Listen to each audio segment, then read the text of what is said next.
Şu желек кабыл алынганда мен ушу жаш бала элем, жаңы үйлөнгөн айылда болчумун. Анан кийин желек кабыл алынып калды. Биздин үйгө баягы коноктор келип калды, атамдын достору. Бардыгы тарыхчылар, санжырачылар көбү. Ушундай бир шерине жешчү эле дайыма. Анан кийин келип отуруп калдык. Анан эле желек кабыл алынып, сүйүнүп, баарыбызга ой желек кабыл алыныптыр, желек кабыл алыныптыр деп. Анан арасында санжырачы, тарыхчы кишилер бар. 1000 жылдык кыргыздын тарыхын тимеле баягы куйма кулактын бири биздин жезделер болуп кетет эле. Ушу санжырачы көлдүктөр баары билет, Асангазы деген санжырачы болгон. Отуруп анан кийин айтты: "Атаңдын озурайын айы, желегибиз тиги күн карамага окшошуп калыптыр" деди. Шуну оңдоп койсо болмок экен деди. Анан карап туруп эле: "Ой, туй атаң көрү" деди. "Ушул жерде бир кыргыз жокпу ушу немени билген" деди. "Түндүгүбүз да туура эмес болуп калыптыр" деди. Көрсө түндүк ал кишилердин айтымы. Мен ошондо билдим. Мен деле ага чейин көп маани берчү эмес элем бала кезде. Түндүк баягы 3-төн 6 чамгарак турат да баягы түндүктө, билесиңер да. Ошону айтты, жалаң жамандыкка тигиле турган боз үйдүн түндүгүн коюп койбодубу деп. Жакшылыкка тигилген боз үйдүкү 5 болот, 6 болот, 8 болот, баягы 6 канат, 4 канат, анан 12 канат деп коебуз го. Мына ошону айтты да. Кабатаң көр, эң болбогондо 4 кылып коюшпайт беле деди. Көрсө биз кыргыздар баягы жалаң жамандык болгондо, баягы кичинекей боз үйдү апарып тиге коет экенбиз дагы эле, колдонот экенбиз. Бул миңдеген жылдардан бери келаткан экен, бүгүн дагы уланып келатат, туурабы? Макулсуңарбы ошого? Мына бүгүн да уланып келатат. Биз сөөктү сразу эле ошо кичинекей боз үйдү тиге коюп эле коебуз, жууйбуз, анан алып барып коюп келебиз. Ошол 3-төн 6 неме болот экен. Мына.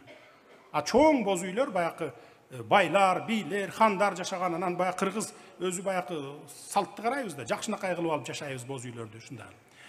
Ушинтип айтты эле да. Анан андан бери мына ушул жерде отурган ушу мен курактуу, менден жогоркулар барыңыздар эле билесиздер. Күн карамага окшошуп калды, кап деп келатабыз, а жаштар аны билбейт, буга көнүп алды деген деп ойлойм да мен. Анан мен делегация менен ушу 3 жылдын ичинде өзүм кызматым боюнча биз бир 30дан ашык өлкөлөргө бардым окшойт. 30дан ашык өлкөлөргө баягы эки тараптуу жолугушуу, саммиттер, айрыкча ошо эки тараптуу жолугушуу болгондо бир 4-5 жерден мага суроо болду ушундай. Силердин мамлекеттин эми отуруп чайдын үстүндө отурганда сүйлөшөсүң да, желек коет аркаңа, өзүнүн желегин коет, сеникин коет, анан муну 2-3 күн мурун бай алдын ала передовой барат дагы, протоколдор уюштурат баарын.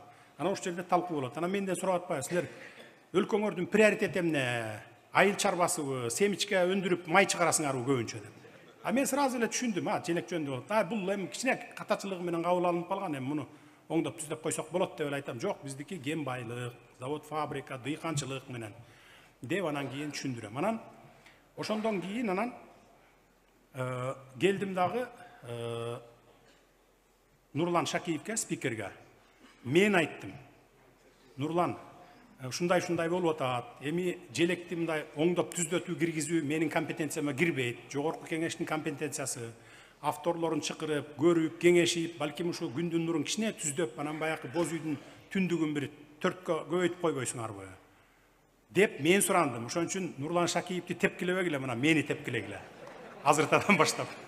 Анан эми аягына чыгайын. Буну дагы мындай деп каршы чыгып атышат. Каршы чыккандын көбү буган расход кетет деп атат. Паспорттарды алмаштырабыз деп атат. Номерлерди, анан башка жана башка жок. Эчтеке алмашылбайт, расход кетпейт, бир тыйын расход кетпейт.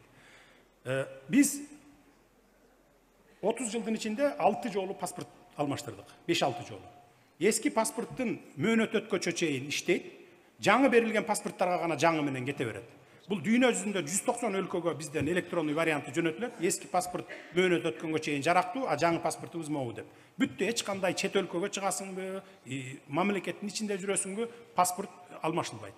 Кааласаң алмаштырасың, каалабасаң мөөнөт өткөнчө чейин кармап жүрө бересиң. Машинанын номерлери деле ошондой. Жаңы менен берилип аткан, жаңы берилип аткандар жаңы кете берет, эскилер ма десең 15-20 жыл жүрө берген. Анан желектерди дагы массалык түрдө алмаштырыштын эч кандай кажети жок.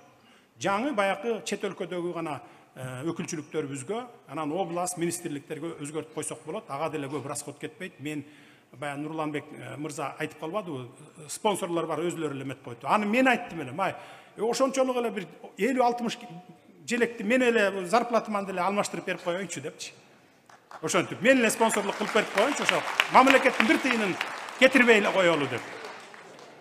Анан эми сөзүмдүн акырында ушул жерден сурай турган нерсе, баягы кошуна өлкөнүн Казакстандын президенти Назарбаев bir почти 30 жыл отурбадыбы башкарып. Анан bir Astana salınardı, Astana'ga göçürüyordu. Almatı'nı, Borbor şaharını Astana'ga göçürüyordu. Parlamentine gelip surandı. Albatta deputatlar dile karşı çıktı da. Vay tetik Akmolaga göçürüş degen emne degen söz. Al jer keng dala bolup жатат, шаар сала албайсың, ал жерге суук деп. Чындап эле Астанада илгери Акмола эмес беле. Кутурган итти байлап койсоң турбайт. Билесиңер, суугун, укмуш суук болот. Анан ошондо Назарбаев трибунада туруп айтты да.